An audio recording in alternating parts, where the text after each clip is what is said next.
way of intro, this year the ADC has been working in collaboration with stakeholder businesses and organisations to deliver an educative positive duty roadshow to all regions of the NT. Our presentation today is the third in a series of thought leadership webinars hosted by the ADC with the intention of activating people's thinking around positive duty. And the context for this presentation is to give a focus to some of the 5 positive duty minimum standards that businesses and organisations should consider as they build their positive duty organisational identity. So to introduce today's presenter, Prabha Nandagopal, who is the founder of Elevate Consulting Partners. Earlier today, I circulated a link to Prabha's bio to those who have accepted the team's invitation. And I think the most meaningful thing I can say about Prabha's extensive bio is that we're just most fortunate that she has agreed to present to us today. So enough from me. Over to you, Prabha. Thank you, Steve, for the introduction. I'm so delighted to be here, and thank you everyone for taking time out of your precious lunch break for most of you to be here. Before I start, I'd like to acknowledge that I am here on unceded Gadigal land, and I pay my deepest respects to elders past, present, and extend that respect to any First Nations colleagues joining us today. As Steve mentioned, I'm from Elevate Consulting Partners. Who are we? We are a multidisciplinary consulting practice. We specialise in supporting a range of organisations in different industries strengthen workplace culture, and we do that through consulting. We go in and do cultural health checks. We have an education and training division where we deliver respect at work workshops, inclusive leadership, psychological safety, and we do a lot of training, particularly at the moment, on how to take a person-centred, trauma-informed approach with investigations and when you receive disclosures. We also do independent workplace investigations, and most recently we've launched an anonymous reporting and support platform called Safe Space at Elevate, which I will speak about at the end of the presentation. So today I'm going to very briefly just touch on the regulatory changes when it comes to the positive duty. I want to set a bit of context focusing on how sexual harassment is manifesting in Australian workplaces, and then we'll get to the most important part of this workshop, and we'll look at how you can meet your positive duty obligations when it comes to 2 of the 5 standards in the Northern Territory, and that's intentional leadership and reporting and response. And then after that, we'll have plenty of time for Q&A. All right, so before we get to the positive duty, I wanted to give just a bit of background as to its genesis. So you can see in the timeline here, shifting community standards have been prevalent since the 2017 global Me Too movement. Since that time, we've had landmark national inquiries and investigations that have led to significant legislative reform. I want to take you back in particular to 2020, where the Australian Human Rights Commission conducted a national inquiry into workplace sexual harassment called Respect at Work, and I was a senior legal advisor on that inquiry. Now, that inquiry confirmed what many of us already know, and that is workplace sexual harassment is pervasive in Australian workplaces, and it continues to have a negative impact on both individuals and organisations more broadly. And specifically, what we found was the current legal and legislative framework was no longer fit for purpose because sexual harassment rates aren't budging. They kept increasing. Reporting was very low. So through a number of recommendations, we put forward a blueprint to changes at the government and regulatory and again community level as well. And so this was the genesis for the positive duty recommendation. We recommended that there be a positive duty on employers to take proactive steps to eliminate sexual harassment and sex discrimination. And this is a significant shift for employers from that previous reactive approach grounded in a complaints-based model to now a proactive approach where responsibility for change in an organisation rests in the hands of employers. So that's the genesis of the positive duty. Now, I gave the background to the federal positive duty, which has been enacted in the Sex Discrimination Act. Now, Northern Territory, as you know, has similarly enacted a positive duty on businesses and organisations to take positive action to prevent and eliminate discrimination, sexual harassment and victimisation to the greatest extent possible. This is broader than the positive duty at the federal level, which is limited to sexual harassment and discrimination. In the Northern Territory, the positive duty applies to all 24 protected attributes, for example, race, disability, sex, gender identity, sex characteristics, age, pregnancy, and many, many more. So it's much broader in the Territory. So now I want to quickly take you through how sexual harassment continues to be pervasive in Australian workplaces. So every 5 years, the Australian Human Rights Commission conducts a national survey on sexual harassment. And these statistics I'm about to talk to you about come from the December 2022 national survey. Now, that survey found that 33% of people report experiencing sexual harassment at work. So that's 41% of men, 41% of women and 26% of men. If, as I mentioned, reporting is very low, it found that around 18% made a formal report or complaint about workplace sexual harassment. Now, whenever I hear that figure, 18%, I actually think that's quite a high statistic. So I've conducted culture reviews in a range of organisations in industries, from professional services to mining companies to Commonwealth Parliament. And in each of these culture reviews, we conduct a survey to get prevalence and nature data around sexual harassment and other harmful behaviour such as bullying, racism, etc. And what we find in those surveys is that the reporting rate is usually only between 2 and 10%. So that 18% is quite high. In my view, it's usually much lower in individual organisations. And then 40% of people who made a formal report or complaint say that no change has occurred in their workplace as a result. And that we know from the evidence that some groups experience higher rates of sexual harassment. So I said before, 33% of the general population experience sexual harassment. And then contrast that to 46% of people who identify as LGBTQI+, 70% of people with an intersex variation, 56% of Aboriginal and Torres Strait Islander people, then 48% of people with disability report experiencing workplace sexual harassment. So you can see those groups with intersecting identities are at far higher risk in the workplace. And then we also know that migrant and refugee women experience higher rates of workplace sexual harassment. A study that was released last year by Anne Rose found 46% of migrant and refugee women experienced at least one form of sexual harassment, and that was in the last 5 years. Now, I always like to touch upon the key drivers of sexual harassment because in my work, I find that there are still a few myths that are percolating around. For example, sexual harassment is, romance gone awry, or it's just a few bad eggs in the office, it's an individual issue. But what we know is that workplace sexual harassment is a societal issue with specific key drivers. And it's also important to know the drivers so that you can effectively formulate strategies directed at these drivers. So the key drivers of workplace sexual harassment are power and the misuse of power. And what's the number one power imbalance in Australian workplaces? That's gender inequality.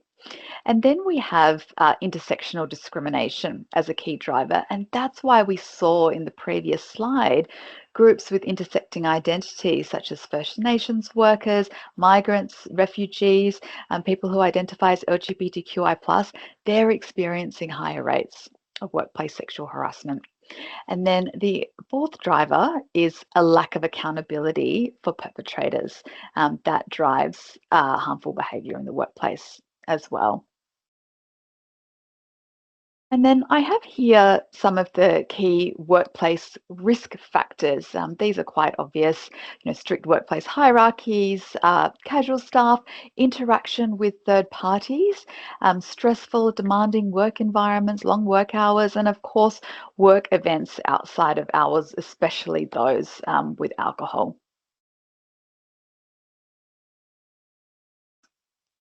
So let's look now at meeting positive duty obligations. And as I mentioned before, we're going to focus on two of these areas. So the Northern Territory Commission has developed 5 minimum standards that all organisations should comply with in order to meet their positive duty to prevent discrimination, sexual harassment and victimisations, and to build a positive duty organisational identity. I'm going to take you through today intentional leadership and then reporting and response. So let's start with intentional leadership. What that standard says is leaders develop and display strong leadership that actively guides positive duty culture to stamp out discrimination, sexual harassment, and victimisation.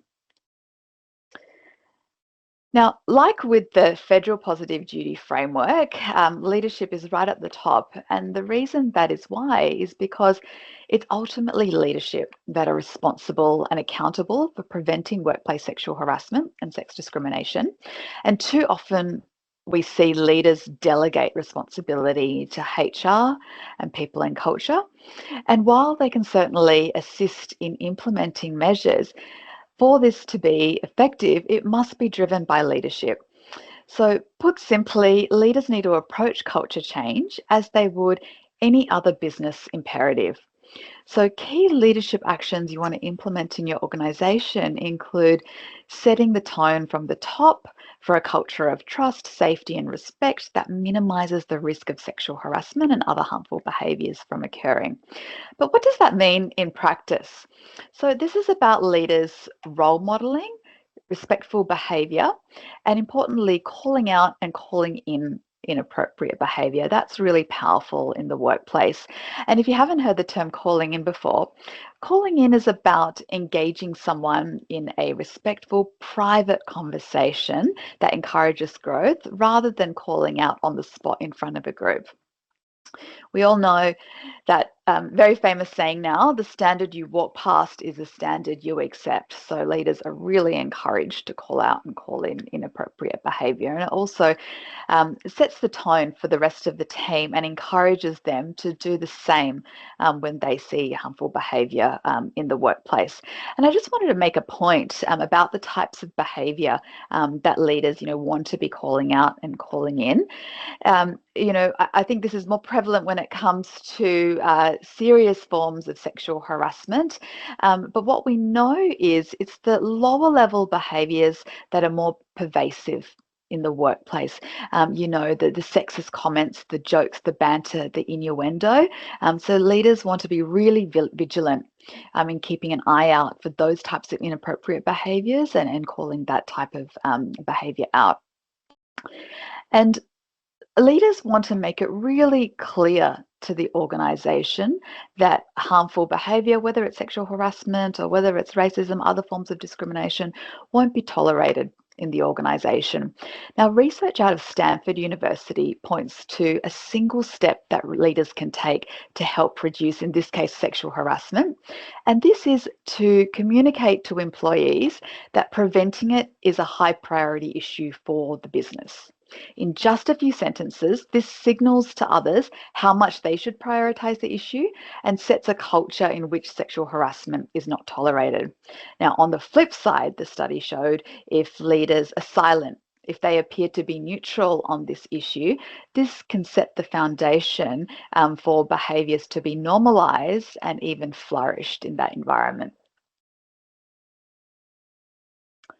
And now leaders want to foster a culture that empowers all employees to report harmful conduct and holds people to account.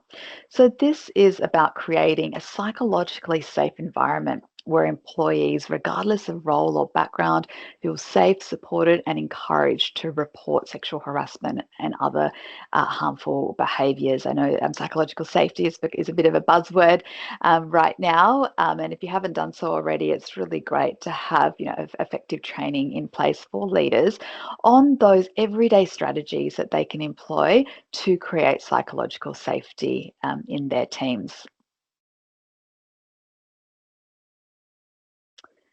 So if we look now at the reporting and response standard, what the Northern Territory Human Rights Commission have set out here is organisations implement systems and policies to support bystanders and victim survivors in a person-centred, trauma-informed way. Now, I mentioned before the very low reporting rates, and that's across industries and organisations. And a key reason individuals don't report harmful behaviours is that they don't have confidence in the reporting and response mechanisms. Traditionally, businesses have responded to sexual harassment complaints through a very formal and legalistic process that prioritises corporate reputation, legal and financial liability, rather than looking after the safety and well-being of employees. So we need to ensure that our reporting and response frameworks reflect a person-centred and trauma-informed approach rather than that high focus on reputational management and legalistic responses. And so what does it mean exactly to be person-centred and trauma-informed? We're hearing those words come up again and again. Let's start with being person-centred. This means putting the needs, preferences, and safety of the person reporting at the heart of the process.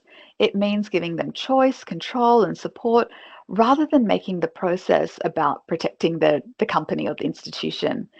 And now being trauma informed means recognizing that the person may be affected by past or current trauma and ensuring the process doesn't cause further harm. I've heard too many times from people who have reported harmful behaviour that the reporting process and the investigation was more traumatic than the incident itself.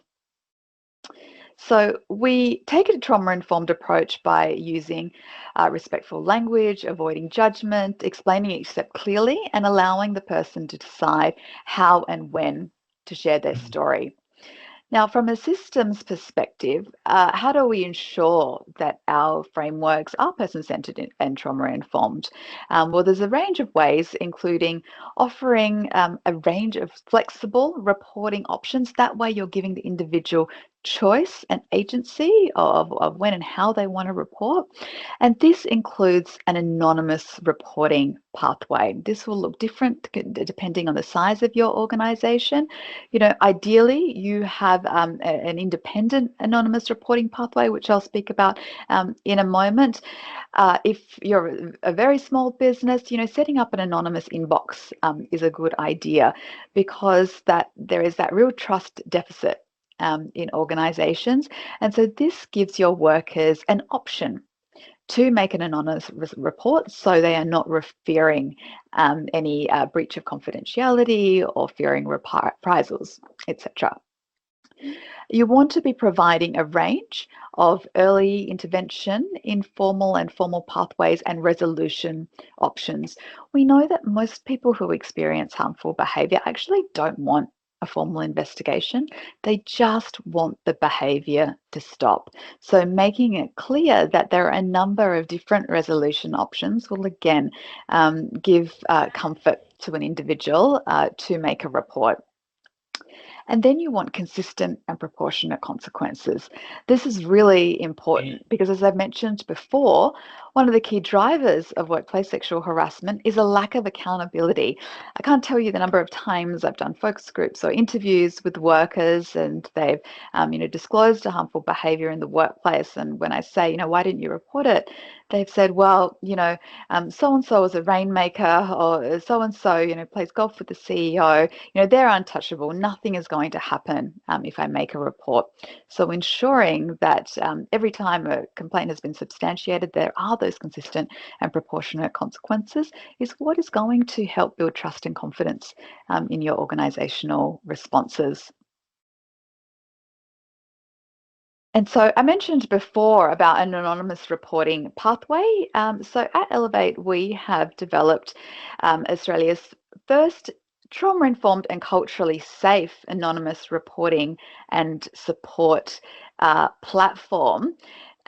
What it is, it's a platform that businesses can sign up to, and then workers have an independent, confidential, impartial avenue to raise reports, whether they be of sexual harassment, bullying, discrimination, or other psychosocial hazards. And then for the workplace, they are able to gain greater visibility over their workplace culture. With reporting so low, it's hard at times to really get under the bonnet and know what's happening on the ground. So having a mechanism like this is going to allow you to mitigate risks earlier, really nip them in the bud before issues escalate. So I've just got some screenshots here about what the platform looks like. So I've thrown a lot of information at you. I'd love to pause now and take questions. Yeah, thank you, Prabha. Who would like to ask some questions?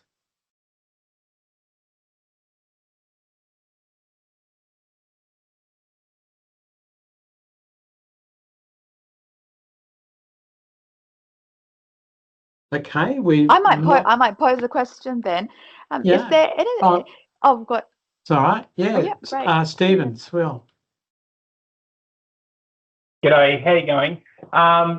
Listen, I just wanted to acknowledge all the great work that's been done here to start off with, and just how this is coming down through the pipeline.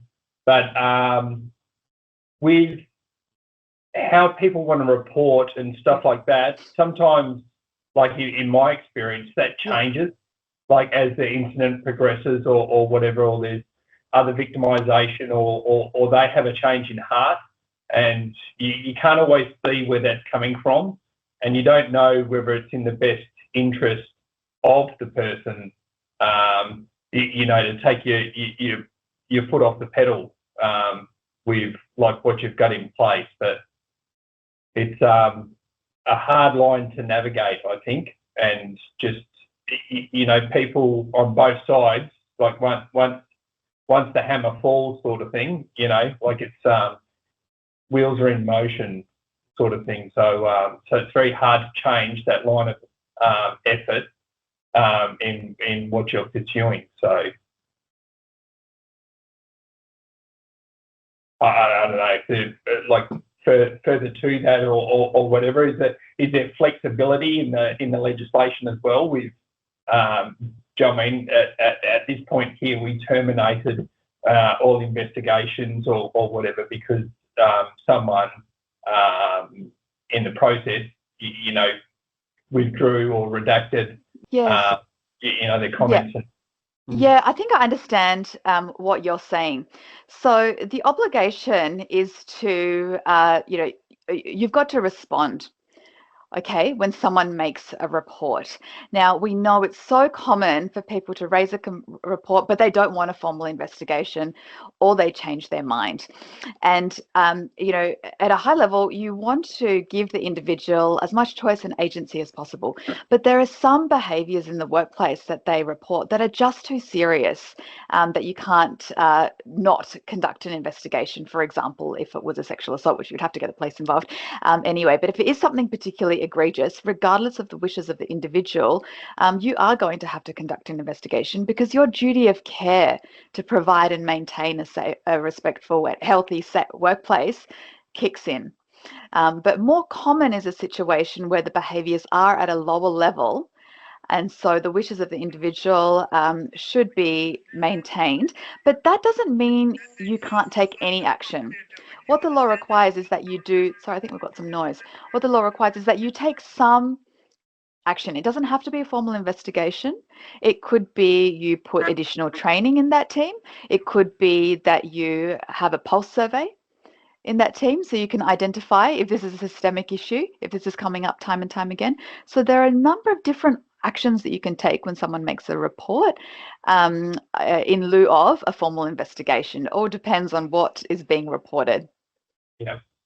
Yeah, just quite often, like I see a change of heart. Yes. That then, we potentially have a perpetrator that is, further endorsed in their actions or what have you, and some people are, have a hide as thick as a rhino, and they don't see it for what it is. That they're very fortunate that it's been withdrawn or what have you, but they go on and create the same mistake or the same problem again and again. So. And I think in that situation, if it's happening again and again, it is becoming a serious problem. You've got to think about the risk to the rest of the workplace, and you would have to take some action there. Yeah. Not saying that it's happening that way, but just putting it out there for the forum that it's better to deal with it and proceed and look a bit deeper. But, an example is at one of my previous workplaces. There was someone who was known to be a bit of a bully, but no one had the courage, because it is very difficult to come forward and make a formal complaint. So even though the supervisor knew this person was a problem, they felt that they couldn't do anything because no one made a formal complaint. People would just continuously leave her team. I think now the onus has shifted, and that excuse just doesn't play out anymore. You've got to take some action. Yeah. So we definitely see some of these things, like, how do I say it? There's certain groups identified within sort of thing that they're in every single thing. They're a peer support officer. They're a delegate for the union. They're part of the work health and safety team. And they just need to know everything about everything. And some of the information that they're entrusted with or know, comes out as well, and influences people with their courage or whatever to come forth, and everyone else sees that. Yes. And then they take up the attitude that it's pointless or whatever to do, because the mechanisms that I have to go through are controlled by a finite group of people, and they're in everything and they control everything. So how do you eliminate that? So are we talking about confidentiality here? Because confidentiality is paramount. And the process and the developing of those tools and the training and what is further available, or even down to the committees that you might delegate that there's going to be a working group on this or whatever, but they'll control who goes on there or want to have a final say. Well, it's incredibly important to restrict information about reports really to the people who must know. And that's it. There should be, tight restrictions on the confidentiality of those details. Yeah. Can be a very slippery slope otherwise. Yeah, no, dead right. So, but there's from everything that happens, and we're going through a lot at the moment, but the sentiment out on the floor is that we need to know about all these issues and everything like that. There's a real thirst for that information, which is completely wrong, and it's that you just have to wonder what the agenda is. Yes. And you can also, transparency is really important in building trust and confidence, but that transparency is through de-identified information. Yeah, correct. And aggregated data. That's all they need. Which is hard to do in small workplaces. Absolutely. It is a challenge, yes. Yeah. Okay. All good. That's why you only have to do what is reasonable and proportionate for your organisation. There's no one size fits all here. Yeah. All right. Thank you, Stephen. We'll go to question in the chat and then we'll go to Josie. So the chat question first. Daryl has asked if you could say more about the platform, Safe Space, that you showed, and if you could give an example of how someone might use that platform. Yeah, absolutely. And I'll just put it in the chat as well. So it's a really straightforward web-based platform. If your organisation signs on, they get a URL that's specific to your organisation. So say the Northern Territory Anti-Discrimination Commission, they get a URL for their organisation that only their workers can access. And then say Josie experiences bullying, she can, through the platform, she can make either, and I might just share the screen again, she can make an identified or an anonymized report. So she would click through the very straightforward reporting flow that you can see here. I want to report something, or I witnessed something, I was told something. And then they would go through that flow. And then once they press submit, that report comes through to my team. We do a quick triage because we want to make sure that the behaviour is within scope. It's not a complaint about the hand wash in the bathrooms. We don't want to waste anyone's time. And once we do that triage, we submit that to the employer. So whoever at the organisation is designated, it's usually someone in HR or people in culture. Then it's onto the organisation to resolve that particular report that's coming through. And they have support from us. If any tricky issues come through that they're not sure, they've got access to the Safe Space team to be able to resolve that.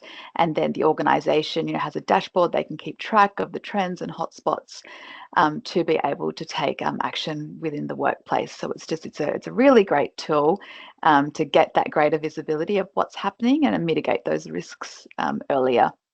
It would be an expectation, depending on the size of your organisation, to have something anonymous. You don't have to have something independent, but leading practice and what's most effective would be to have an independent option for your workers. But as I said, if you're a small organisation, having an inbox or regular surveys, that's a good idea too. All right, thank you. Josie. Prabha, can you hear me all right? Sorry, my Yes, tech's not working very well today. Yeah. Great. So I had two questions, just in terms of reporting and what Stephen was saying about if it does escalate to the need for an investigation because it is serious. Yeah. I'm just wondering if you could comment on how an organisation might conduct an appropriate investigation and, internal versus external and independent, and what kind of makes a good investigation. Yeah. Even with including the views of the complainant and those sorts of things. Yeah. And then my second question was just in relation to intentional leadership. If they're doing all the right things in the organisation at the top, what are some ways that they can influence middle management if that's where kind of the culture is falling down? Yeah. Great questions, Josie. So in relation to your first one, so we do a 4-hour workshop on how to conduct trauma-informed investigations. So there's a number of things you do have to bear in mind and obviously balance the wishes of the individual while maintaining procedural fairness. So I would strongly encourage anyone who is in a position, whether it's contact officers, whether it's HR, who are receiving disclosures or need to conduct a formal investigation, to undertake trauma-informed investigations training, because it's quite a shift from traditional approaches to conducting investigations. So I would strongly suggest that. When I was at the Human Rights Commission, we drafted a fact sheet on how to be person-centred and trauma-informed. So that's on the Commission's website. I can highly recommend, as a starting point, taking a look at that fact sheet, and get in touch if you want any information about training as well. Then in terms of middle management are often, I'd say, the blockers in an organisation when it comes to workplace culture. So it's really important that senior leadership, again, role model behaviour, and they call out that those middle management, make it really clear what the behavioural expectations of the organisation are, and ways to hold them accountable is to put expectations around respect at work in KPIs. put it in promotion metrics, and that really holds them accountable. And again, I can't overstate the importance of effective education for those middle management, so they have the skills, the capability to lead in a safe and respectful way. So it's a really good investment. All right, thank you, Josie. Prabha, Byron's put Yes. a comment in the chat, and I'll read it out, and I'll Mhm. just ask if you could comment on what he said. Byron's essentially putting a First Nations perspective here, and he states, frameworks are often created generally from a non-Indigenous framework, and most times these frameworks are person-centred but not culturally centred, Yeah. i.e. a non-Indigenous HR person investigating a First Nations victim misses cultural cues, misinterpretations, judgment approaches are made, and the person treated as the perpetrator or instigator, including biased viewpoints, are added by the non-Indigenous investigator and misunderstand or are not or don't know what trauma-informed is, and nor understand what it means and how the victim manifests this through behaviours and actions in the workplace. Are you able to comment on that? Absolutely. So organisations in the Northern Territory, you have the Northern Territory Positive Duty, but you're also bound to follow the federal Positive Duty.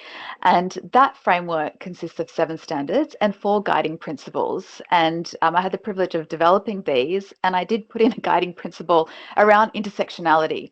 It is so important for organisations when you are designing prevention and response measures to make sure you take an intersectional approach for this very reason. Now, I've already mentioned before the statistics, First Nations people are at a higher rate of workplace sexual harassment. So you need to speak to your workers from marginalised backgrounds, not just about their experiences, but understand what they need to feel safe in the workplace. Your reporting and response frameworks, as part of being trauma informed, they need to be culturally safe.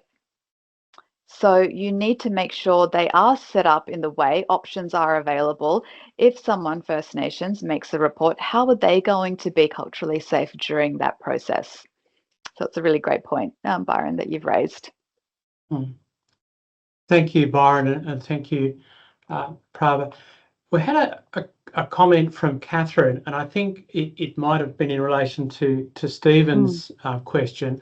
And Catherine asked, "Can you please clarify my understanding that has been that a contact officer must always remain neutral and not undertake investigations?" Yep, that's right. So we do contact officer training. They must be neutral. I think what my point was before is that they also need to be trained to receive people will be coming to them with harmful behaviours.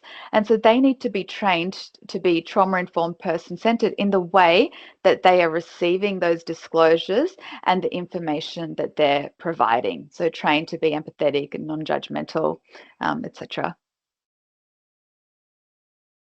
Thank you. Does anyone have any more questions they would like to ask? Okay. Look, thank you very much, Prabha, for that. A couple of closing points I guess I would make is that very much around sexual harassment, intersectionality issues are really key there. And I think when we look at the leadership, I think what came out for me really is it's up to leadership to set the tone, and very much so that if you say it's a high priority, that's important. But just as concerning is any silence or neutrality on that is just from leaders is not a good thing. And I think, particularly, I guess, the trust deficit that staff have around how when reporting and responses are there as something for us all to really contemplate. So thanks everybody for joining us, and thank you so much, Prabha, for that presentation today. Thank you.